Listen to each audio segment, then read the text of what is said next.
जी प्रणाम गुरुदेव, कैसे हैं आप? बढ़िया बढ़िया एकदम।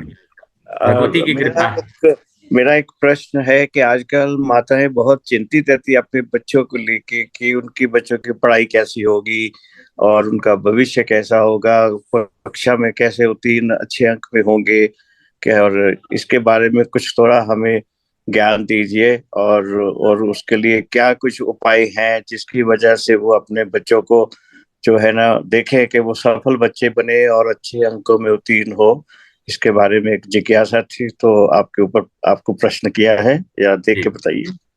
जी, ये आपका जो प्रश्न है बहुत आज के परिवेश में, आज के वातावरण में, परिवेश में ये प्रश्न बहुत समीचीन है और बहुत आवश्यक है। हर माँ हम्म। बाप चाहते हैं उनका बच्चा पढ़ पढ़ लिख करके नाम करे, प्रतियोगिता परीक्षा में पास हो, यूपीएससी वनडे एग्जाम में पास हो, ताकि शिक्षा में अच्छे अंक लाए, एमबीबीएस नीट की परीक्षाओं में भी उत्तीर्ण हो सके। हर माँ बाप चाहते हैं उनकी संतानें तेजस्वी हों। जब संतान तेजस्वी और संस्कारवान होगी, वही माता पिता का नाम रोशन करते हुए परिवार की परंपरा को आगे बढ़ाने वाली होती हैं। तो शिक्षा के बारे में मेरी आज की चर्चा, आपने बहुत अच्छा प्रश्न किया है। देखिए, ज्योतिष में पहले तो मैं शिक्षा के कुछ मानदंड बताता हूं, उसके बाद हम फिर चर्चा करेंगे इसके उपाय क्या हैं। और पूरा वीडियो बहुत ही सार्थक है कि वो आने वाले समय में प्रतियोगिता परीक्षा होने वाली है, वनडे एग्जाम की जो लोग तैयारी कर रहे हैं, जो यूपीएससी का प्री मेंस इंटरव्यू दे रहे हैं, उनके लिए भी ये वीडियो बहुत आवश्यक है। जो बच्चे हाई स्कूल इंटर की भी कोई भी प्रतियोगिता परीक्षा की तैयारी कर रहे हैं, उनके लिए आवश्यक है। सबसे पहले तर्क जी की जी बात गुरु। करते हैं। तर्क की बात यह है कि आज के परिवेश में एक वैकेंसियां 100-200 निकलती हैं, 500 निकलती हैं। फार्म पूरे इंडिया पर 10 लाख बच्चे डालते हैं, और 10 लाख जी। बच्चों में मुश्किल से 200 500 सीटें हैं तो 500 बच्चे पास होते हैं, बाकी तो बच्चे बाहर हो जाते हैं। सबसे पहली इसकी आवश्यकता है कि हम पूरे तौर से प्रतियोगिता परीक्षा की तैयारी करने के लिए या किसी एग्जाम में उत्तीर्ण होने के लिए हम मानसिक रूप से, शारीरिक रूप से पूरी तरह से प्रिपेयर नहीं होते, पूरी तरह से समर्पित नहीं होते हैं। सबसे पहले हमें क्या जरूरी है, उस पे अपने आप को झोंक देंगे, वही हमारे जीवन का अंग बन जाएगा। विद्या ऐसी जो हमारे वाणी का, हमारे पहचान का आधार बन सके, हमारे अंतःकरण, हमारी विद्या के कारण हम पहचाने जाएं। जब ऐसी विद्या का ज्ञान अगर जानना चाहते हैं, इसके लिए हमारे नाड़ीकारों ने, हमारे प्राचीन ऋषियों ने बहुत अद्भुत योग बताए हैं। देखिए, बुध बुद्धि का कारक होता है, बुध व्यवहार का कारक होता है, एजुकेशन, विद्या, बुद्धि, बौद्धिक सामर्थ्य का कारक होता है। आयुर्वेद में धी, धृति और स्मृति, तीन चीजें बुद्धि के अंतर्गत आती हैं। बुद्धि में एक धी होती है, एक धृति होती है और स्मृति होती है। हम्म। तो ज्योतिष शास्त्र कहता है कि बुध बुध पर जिस प्रकार के ग्रहों का संबंध होगा, बेटे की, बालक की शिक्षा, बालक का व्यवहार, बालक का चिंतन वैसा ही होगा। बुध बुद्धि का कारक, चंद्रमा मन का कारक, गुरु क्या होता है, ज्ञान और विवेक का कारक। जी। विद्या विमर्श देती है, विद्या विवेक देती है कि क्या हम्म। सत्य है और क्या असत्य है। और सत्य और असत्य का ज्ञान तभी हो सकता है जब बुद्धि के पास, वह बुद्धि के पास विद्या हो, बुद्धि पहले से प्रशिक्षित हो चुकी हो, मेधा हम्म। पहले से प्रशिक्षित हो चुकी हो। हर को प्रकृति प्रदत्त मेधा मिलती है, वो पढ़े ना पढ़े, जिसने विद्या पढ़ ली उसकी मेधा, उसका विजडम, उसकी बुद्धि प्रशिक्षित हो जाती है। और इसी को कहते हैं बुध, विद्या बुद्धि का कारक होता है। बुध पर जब गुरु की दृष्टि आ जाए, बुध पर गुरु की दृष्टि आ जाए, बुध पर गुरु का संबंध हो जाए, बुध गुरु का ट्राइन से भी एक दूसरे से संबंध हो जाए, गुरु ज्ञान विवेक का कारक होता है, गुरु धर्म अध्यात्म का कारक होता है, विमर्श का कारक, ज्ञान की गंभीरता का कारक, और आभासिक जितने भी इंट्यूशन भी होते हैं उनका कारक भी गुरु होता है। और ध्यान में भी जो आज्ञा चक्र होता है, जो आपकी तीसरी आंख होती है, जो चीजें आप इन आंखों से नहीं देख सकते हैं, वो गुरु ज्ञान की दृष्टि से देखते हैं। जो ज्ञान चक्षु है वो आपका गुरु है। और गुरु का संबंध जब बुद्धि से जुड़ जाता है, व्यक्ति बहुत बुद्धिमान होता है, उससे ज्यादा। और देखिए, बुद्धिमान होना और चतुर होना दोनों में एक अलग अलग बात है।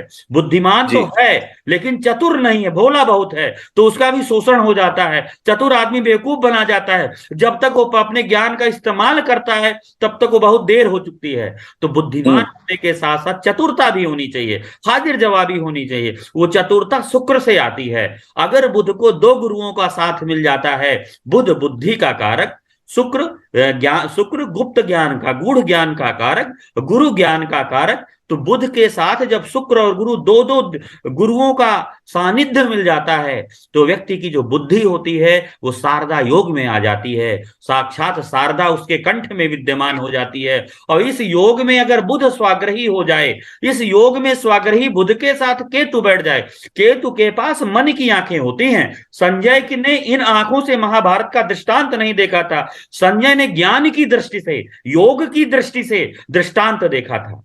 तो योग दृष्टि जो होती है, इन आंखों, सूक्ष्म दृष्टि जो होती है वो केतु की होती है। और जब तक बुध केतु के सानिध्य में नहीं आता है तब तक वो सूक्ष्म बुद्धि में, उसकी बुद्धि में सूक्ष्मता नहीं आती है। और बुद्धि और ज्ञान और बुद्धिमान की समग्रता यही है। जैसे आप ज्योतिष के अच्छे विद्वान हैं तो आप एक छोटे छोटे विषयों में, ग्रह के छोटे छोटे व्यवहार का अनुभव आपके पास, आप उसके व्यवहार को समझ पाएंगे। जैसे इंजीनियर बनने का योग है आपकी कुंडली में, सरकारी इंजीनियर बनने का और प्राइवेट मैकेनिकल इंजीनियर गवर्नमेंट और मैकेनिकल इंजीनियर प्राइवेट, इन दोनों इंजीनियर बनने में एक छोटा सा अंतर होगा कि एक को प्राइवेट में अच्छी सैलरी मिली और एक को गवर्नमेंट में अच्छी सैलरी मिली। ये जो छोटा सा अंतर है यही ज्योतिष की व्यापकता है, शास्त्र को समझने की अंतर्निहित क्षमता है। तो बुध का संबंध गुरु शुक्र से हो जाए, शिक्षा अच्छी हो जाती है। अगर बुध का संबंध मान लीजिए शनि से हो जाता है तो जो बुद्धि होती है, जो शिक्षा होती है, वो व्यापारिक पृष्ठभूमि की हो जाती है। बुध का संबंध राहु के साथ हो जाता है, जो शिक्षा होती है वो शिक्षा क्या हो जाती है, वो चतुरता में, दूसरों के साथ बेईमानी करने में, दूसरों के साथ फ्रॉड करने में। उसके साथ चंद्रमा आ गया तो ज्यादा फ्रॉड करने लगा। बुध के साथ चंद्रमा राहु आ गए तो फ्रॉड करने में बुद्धि आ जाती। बुध के साथ मंगल आ गया, मंगल क्या होता है, दुश्मन होता है। कहते हैं कि बुध और मंगल की बनती नहीं है। लेकिन यदि बुध अगर मान लीजिए आपकी कुंडली में 5 डिग्री का है और मंगल 3 डिग्री का है तो ये मंगल ना बुध के लिए, बुध वाणी भी है, आपका जीव भी है, नाक कान गला भी है। तो बुध जो है वो वाणी, मंगल जो है तर्क का कारक हो जाता है और वो तर्क उसकी वाणी का विषय बन जाता है। बुध की डिग्री ज्यादा हो और मंगल की डिग्री कम हो तो वो क्या होता है, व्यक्ति बड़ा तार्किक हो जाता है, तर्कशील। और अगर उसके साथ गोविंद जी के अगर केतु आ गया तो समझ लीजिए स्थिति इतनी अच्छी हो जाती है, उसके कलम में इतनी ताकत होती है कि बड़े बड़े हिल जाते। हाँ, कलम में ताकत आ जाती है। एक हिंडनबर्ग ने अरबपति को हिला दिया। उसकी कुंडली उठा करके अगर होगी तो देखिएगा कि जिन्होंने इतिहास में लोगों को जगाने का काम किया है उनकी कुंडली में बुध मंगल के साथ केतु है, अवश्य बैठा होगा। केतु के बिना अब आपके साथ, अब इसी के साथ गुरु को देख लेते हैं। अब गुरु को बता दिया अगर शुक्र के साथ है तो चतुरता आ जाती है।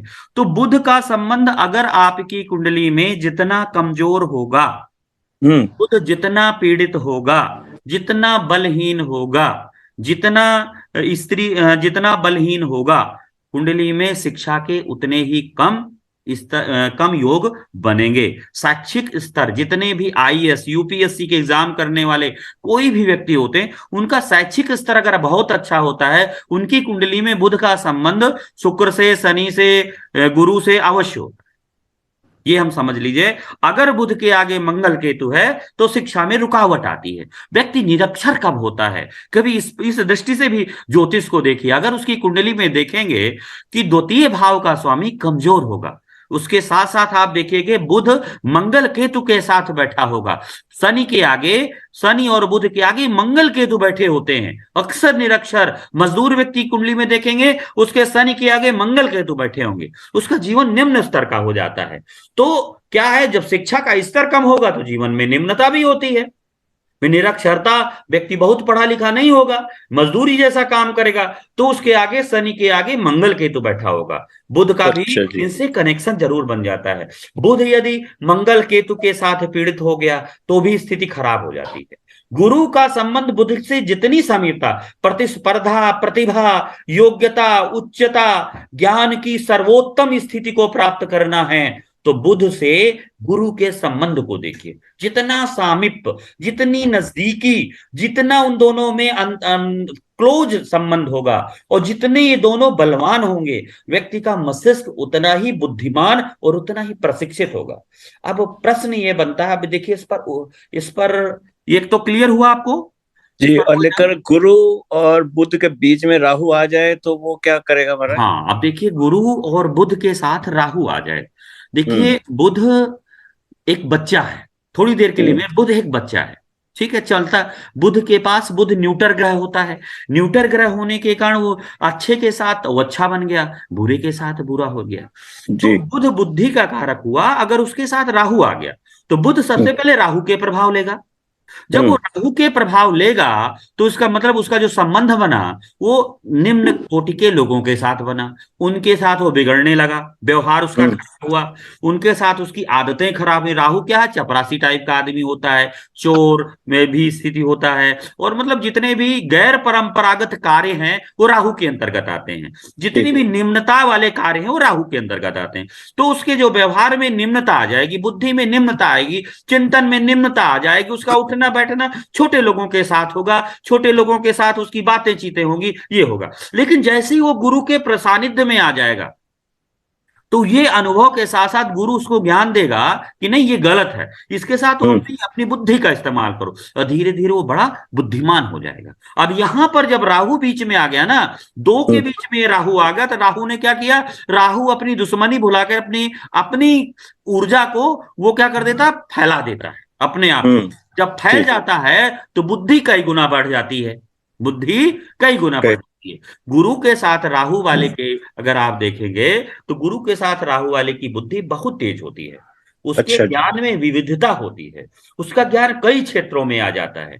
जैसे गुरु के साथ सूर्य हो जाए, राहु आ जाए, गुरु हो जाए, तो जितने भी आत्मज्ञानी हुए हैं, जितने भी आत्मज्ञानी हुए हैं, आत्मज्ञानी लोगों की कुंडली में हमने देखा, उनकी कुंडली में राहु धर्म त्रिकोण या मोक्ष त्रिकोण में अवश्य बैठा है। गुरु धर्म त्रिकोण या मोक्ष त्रिकोण में बैठा है। राहु ही कुंडलिनी का कारक है। कुंडली व्यक्ति में असाधारण मानसिक योग्यता क्या होती, तब आती है जब आपके अंतर्निहित जो चक्र है, सप्त चक्र है, वो जागृत हो जाते हैं, तब व्यक्ति में असाधारण क्षमता आती है, दूरदृष्टि आता है। तो गुरु के साथ बीच में राहु आ जाता है तो व्यक्ति की बुद्धि और बढ़ जाती है। अब प्रश्न इस पर है, उपाय पर चलते हैं गोविंद जी, उपाय पर। अब मैं प्रतियोगिता परीक्षा में सफल होने के लिए, इंटरमीडिएट या नीट के एग्जाम में सफलता के लिए, वनडे एग्जाम में सफलता के लिए एक मंत्र, एक उपाय दे रहा हूं। ये मंत्र 100% काम करेगा, बशर्ते आपको परिश्रम करना है। यदि परिश्रम करने के बाद आपको बार बार सफलता नहीं मिल पा रही है तो इस मंत्र के साथ, इस मंत्र का आपको प्रयोग करना है और इससे आपको शीघ्र सफलता मिलेगी। देखिए हमारे यहाँ बुद्धि की जो देवी है, ज्ञान की जो देवी है वो सरस्वती है, बुद्धि का जो देवता है वो गणपति भगवान है। तो सबसे हमारे यहाँ सभी देवी देवताओं से विद्या बुद्धि की कामना की गई है, और मुख्य तौर से हमारे यहाँ हनुमान जी को भी विद्या बुद्धि का दान देने दाता माना जाता है। तो पहला एक साधना बता रहा हूं।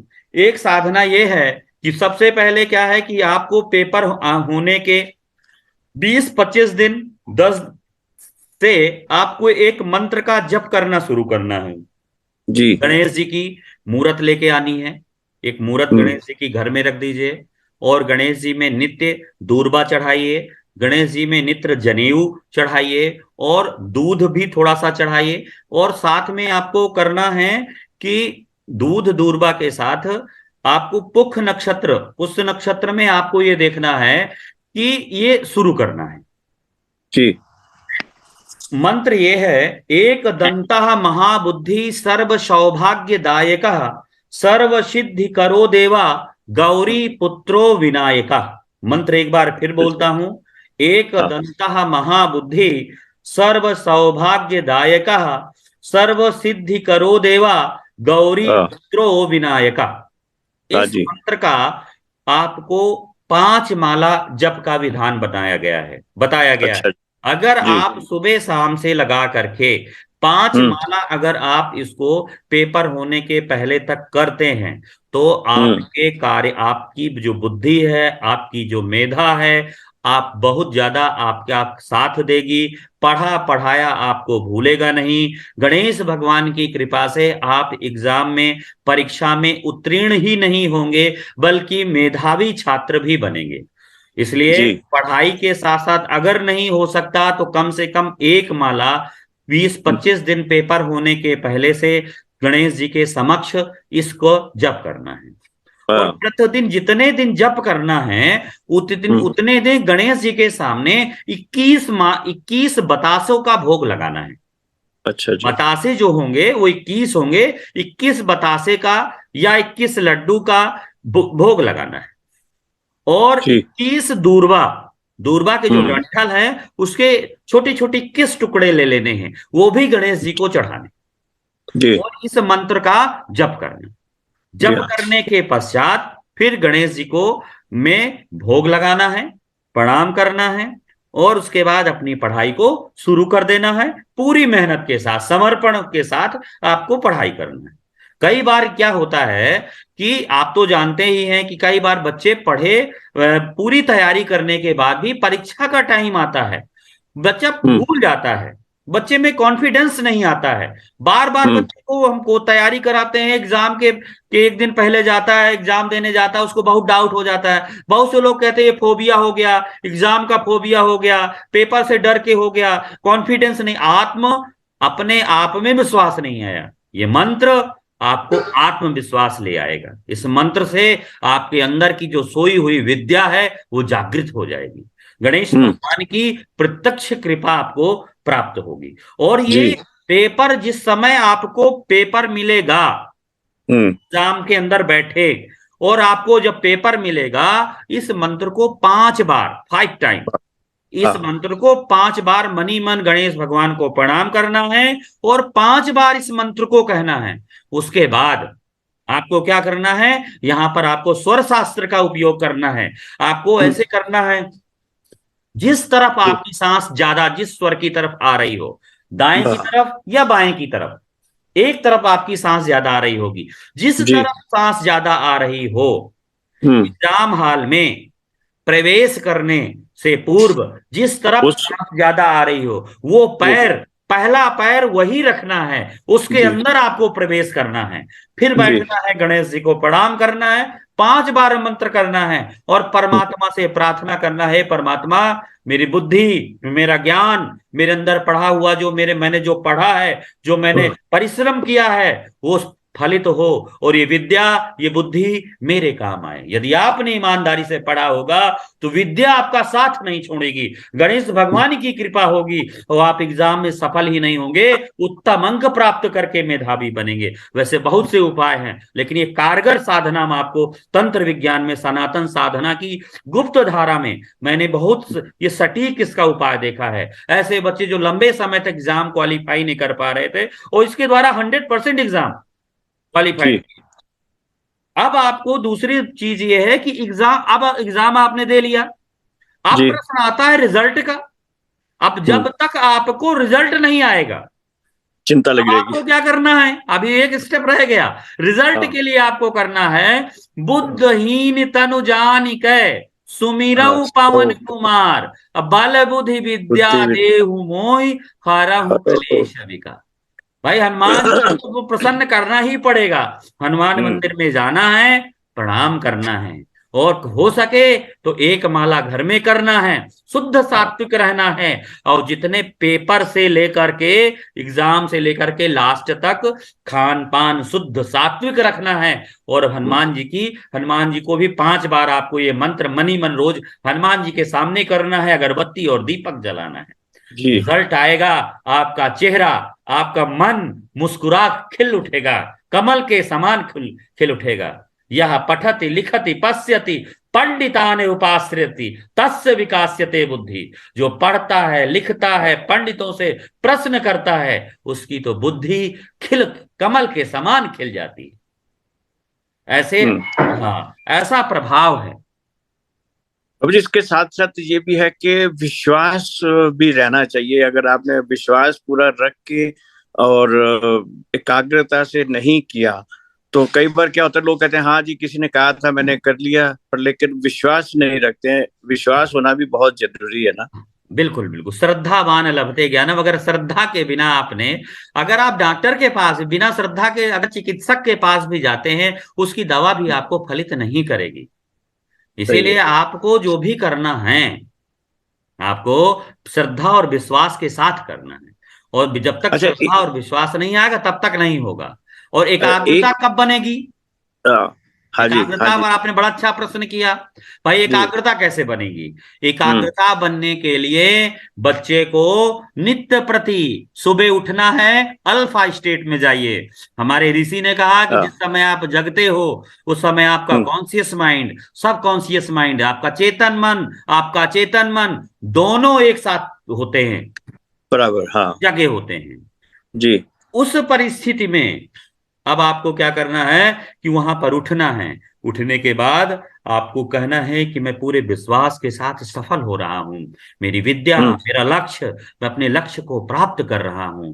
धीरे धीरे आप बोलेंगे, इसे रोज बोलेंगे तो यही चीजें आपके जीवन में घटित होने लगेंगी और एकाग्रता आने लगेगी। बच्चे से जी। बोलिए कि बच्चे से कहिए, विद्या को भार मत मानो, इसे अपने जीवन हाँ का मित्र बना लो। पुस्तकों को जी हार मान के मत पढ़ो कि मैं 1 घंटा पढ़ूंगा, उसको अपने जीवन का अंग बना लो। ये बात तब पता चलती है जब आपकी उम्र पढ़ाई से आगे बढ़ जाती है। जब तक जी। आपकी उम्र पढ़ाई में होती है तब तक ये बात समझ में नहीं आती है। जैसे जैसे आप बड़े होते जाते हैं तब समझ में आता है कि हमने ये कर लिए होते तो ये मिल गया होता। तो जी जी जी। एकाग्रता के लिए सांसों पर ध्यान लगाना है। थोड़ा सा मेडिटेशन भी अगर हो जाए तो फिर क्या पूछना है। हम लोग तो आने वाले समय में मिड ब्रेन एक्टिवेशन भी बच्चों के लिए करने वाले हैं, हमारी संस्था। अब आप ध्यान और योग पर भी बच्चों को, जो छोटे बच्चे 5 से 15 वर्ष के लिए हैं, उनके लिए भी मिड ब्रेन एक्टिवेशन करेंगे हम लोग। गुरुजी एक ये मुझे पूछना है कि जो तो हाई स्कूल के कॉलेज के बच्चे हैं वो तो कर सकते हैं, जैसे अगर छोटे बच्चे हैं 5वीं 7वीं कक्षा वाले, तो क्या उनकी माताएं इस ऐसा ये अगर जप करती हैं तो उनको असर मिल सकता है, हाँ बच्चों को फायदा हो हाँ, बच्चे, माताओं को क्या करना है कि हाथ में जल लेना है और करना है सकता कि है? मैं अपने पुत्र की विद्या बुद्धि की के बढ़ाने के लिए मैं ये कर रही हूँ। लेकिन हमारे जी। यहाँ हमेशा परंपरा रही है, देखिए, कि छोटे हाँ बच्चों को हमने हमेशा संस्कार डाला है। हमारी माताएं छोटे में कहती थी कि बेटा हाँ। हनुमान चालीसा का पाठ करके नहीं आओगे तो नाश्ता नहीं मिलेगा। हमारी माताएं तो हमेशा हमारी कहती माता जी थी। का। हाँ जी, बिल्कुल हाँ, बिल्कुल तो सही बात हमें है। छोटे से बच्चों में सरस्वती चालीसा का पाठ करना, हनुमान चालीसा का पाठ करने का संस्कार देना चाहिए। जब ये जी जी। देंगे ना तो चीजें अपने आप बढ़ती हैं। हनुमान जी हाँ की कृपा है, जितनी भी बुद्धि की विशेषण दिए किसी देवता को दिए गए हैं तो हनुमान जी को दिए गए हैं। जी जी। ज्ञानी नाम अग्रगण्यम, हाँ में ज्ञानियों में सबसे आगे है। बुद्धिमताम वरिष्ठम, जी बुद्धिमानों जी। में सबसे वरिष्ठ हैं। जी इतने हाँ जी हाँ। विशेषण हनुमान जी को दिए गए हैं। हनुमत हाँ कृपा के बिना बुद्धि कैसे सफल होती है? और शिव करेक्ट है। को हमेशा प्रदोष में दुग्ध अर्पण कराना चाहिए, तो बच्चे की बुद्धि अच्छी रहती है। छोटा बच्चा क्या भी करना चाहिए, क्या दुग्ध, करना चाहिए? पंचामृत दूध, दूध शिव जी पर दूध का चढ़ाना चाहिए प्रदोष में, हाँ अच्छा, वो त्रयोदशी के 14 दिन। वाले, हाँ 14 वाले दिन ना, हाँ हाँ जी। हाँ, प्रदोष में एक करना चाहिए, बड़ी सफलता मिलती है बच्चे हैं। और अगर ये मंत्र हो जाए, ईशानः सर्व विद्यानाम, ईश्वरः सर्वभूतानाम, ब्रह्माधिपतो अधिपति अधिपति ब्रह्म, तो ये मंत्र अगर हो जाए तो इससे भी बड़ी सफलता होती है। अरे ईशानः क्या सर्व विद्यानाम, ईश्वरः सर्वभूतानाम, ब्रह्माधिपतो अधिपति ब्रह्म, शिवो में अस्तु सदा शिवोहम। तो इस तरह भी नहीं है तो सरस्वती चालीसा का पाठ भी सामान्य। और देखिए, बच्चा जहां पर पढ़ता है, जहां हम्म। पर बच्चा पढ़ता है, तो उसके पास, उसकी दराज में एक पीला रुमाल लीजिए। पीले रुमाल में आप सौ हाँ ग्राम नमक रखिए और उसमें जी। केसर की एक डिब्बी रखिए, 3 हल्दी की गांठ रखिए, उसकी हम्म। पोटली बना करके दराज में नीचे डाल दीजिए। बच्चा जब अच्छा पढ़ेगा तो उस पर नकारात्मकता नहीं आएगी। अच्छा जी। हाँ, उसका मन लगेगा। हम्म। हम वास्तु का बहुत ज्यादा प्रयोग कर लेते हैं कि बच्चे की ये डायरेक्शन ठीक कर लेंगे, ये कर लेंगे, ठीक है, वो वास्तु पुरुष ने जो दिया वो दिया, लेकिन अगर वास्तु पुरुष के साथ साथ हमने काल पुरुष को भी ठीक कर लिया, जी। शंख पुरुष को भी ठीक, 3 पुरुष होते हैं, वास्तु हाँ पुरुष, काल पुरुष, शंख पुरुष। शंख हाँ। पुरुष होता है जो सिद्धांत ज्योतिष की गणना करता है, काल पुरुष भाग्य ज्योतिष की गणना करता है, होरा की गणना करता है, और वास्तु पुरुष वास्तु निर्माण की गणना करता है। तीनों का एक दूसरे से कनेक्शन है।